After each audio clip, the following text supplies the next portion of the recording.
evening and welcome to this edition of Evening Talks. I'm Anna Kalczyńska here in TVP World in Warsaw. Could it be a beginning of a larger anti-Russian movement in Abkhazia, a Russian-controlled breakaway region of Georgia? After the protesters stormed the parliament yesterday and demanded the resignation of its leader over an unpopular investment agreement with Moscow, the world is watching the situation closely. And joining me from Baku now is Rusif Huseynov, director of Topchubashov Center. Good evening, sir. Hello, thanks for having me. Hello. If you could please clarify the situation for us, exactly what is happening and how strong or how weak is the current authority in Abkhazia? Well, as you rightly mentioned, an interesting development is unfolding in Abkhazia. Many people are opposing and protesting the investment legislation, which would open the doors for outside investors, mainly from Russia, because until recently, foreigners were not legally able to purchase real estate in Abkhazia. However, according to this bill, now many alien citizens will receive this opportunity. And we can imagine that this will trigger a mass flood of the incoming Russians into Abkhazia. And we have to bear in mind that Abkhazia's population is very small, and the percentage of the titular ethnic group, the Abkhaz, is also not that big. So this is why there is fear among the Abkhaz people that if the Russians enter their country en masse, the titular ethnic group can become a minority on their home soil. This is why they are heavily protesting this bill, and now they demand the resignation of the current president, pro-Russian Aslan Abkhazia. He's not in the capital, Sukhumi, nowadays. According to rumors, he has fled to his home village. And he has his own conditions for stepping down. And I want to remind you that such incidents are not quite new for the Abkhaz political culture, because two previous Abkhazian presidents also resigned midterm due to opposition protests back in 2014 and 2020, respectively. Okay, so you said Aslan Abkhazia fled, but he has no intentions of stepping down for so far. He also said that the ongoing negotiations with the oppositions are still on the way. So what is the situation of the opposition? I mean, how strong is this? Are its leaders among the population of Abkhazia?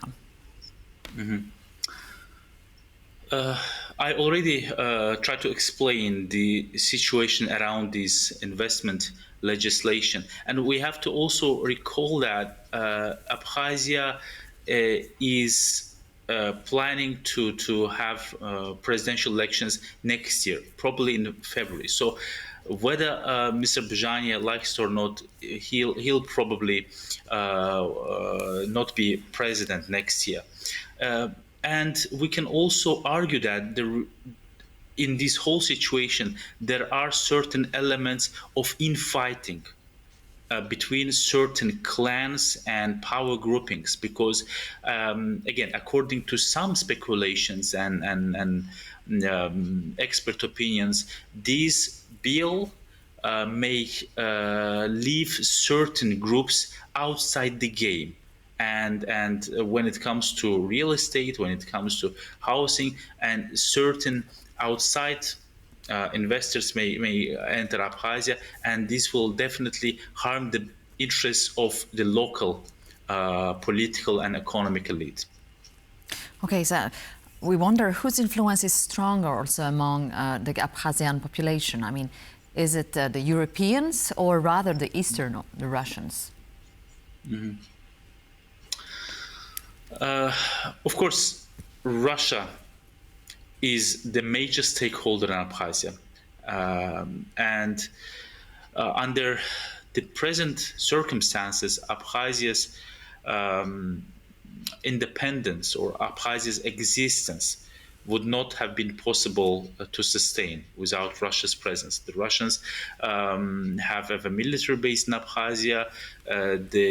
They are the major security guarantor. But at the same time, unlike the population of another breakaway territory, South Ossetia, the Abkhaz population overwhelmingly are pro-independence. They don't want to become part of the Russian Federation. They don't want to join back Georgia. They would rather preserve their independence with the strong Russian backing. This is their major discourse. This is their major inclination. So, of course, the Abkhaz population, civil society, political elites, they want Russian presence as a security guarantor against Georgia, but they would rather preserve their own political independence. So the self-determination is absolutely crucial for Abkhazia, I understand. But in this respect, how weakens this Russia? I mean, how of a big problem could this constitute for Moscow right now?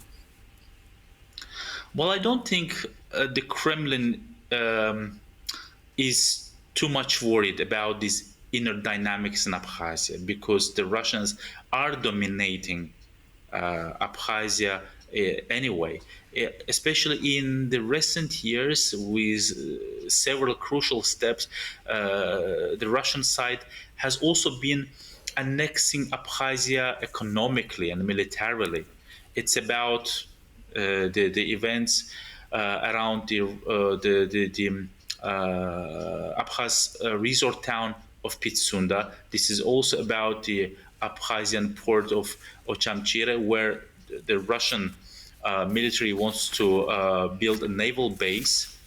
And now they're introducing this in investment legislation. And these steps are definitely strengthening Russia's economic and military position in Abkhazia. And regardless of the political leadership in Abkhazia, the Russian position in that breakaway territory will remain very, very strong for a long time. Let's now turn to Georgia, where head of the Central Electoral Commission was doused with paint, with black paint today. Hundreds of opposition supporters staged a protest against the vote. The vote was announced legal and with no problems whatsoever. So how of a big problem the situation in Abkhazia can be for Georgia itself? I've also read some expert opinions and speculations who try to interlink the developments in Sukhumi, Abkhazia, and in Tbilisi, Georgia. At this moment, I don't think we can find direct correlation, because Georgia has its own dynamics at the moment. It's about the parliamentary elections, which would determine Georgia's foreign policy priorities and geopolitical path. And if we recall the past experiences of Georgian civil society and opposition, we can see that the mass rallies, non-stop rallies, are part of the Georgian political culture. We can refer back to the infamous Gavrilov's night, or the so-called foreign agent law, which triggered non-stop mass rallies in central Tbilisi for several months. And this is why in the immediate post-election situation, one actually expected some tensions in the Georgian capital. And most recently, the opposition and civil society have vowed to launch another wave of protests, which would paralyze the capital city. And let's see if it's doable enough, and let's see how the incumbent authorities will react to it. How about the protests in Tbilisi and other regions which unfold? So do you think the situation can somehow calm down, or the demand for new elections will persist, and that the society, Georgian society, will push forward for another election, and the situation can somehow aggravate? Mm-hmm. Well, on the one hand, the incumbent authorities, the Georgian Dream Party, announced their win. And indeed, they won the majority of the seats in the parliament. However, they are still short of that majority, which would enable them to launch convene a new parliament, because at least 100 members of parliament should convene in order to legitimize this new National Assembly. However, the opposition parties agreed to boycott this new parliament until new elections would be called. So unless the Georgian Dream reaches the 100-seat threshold, it would be almost impossible for them to legitimize this new parliament.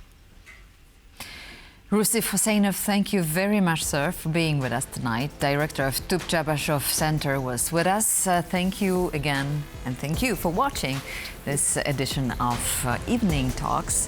But please stay with us, as we know more news is coming.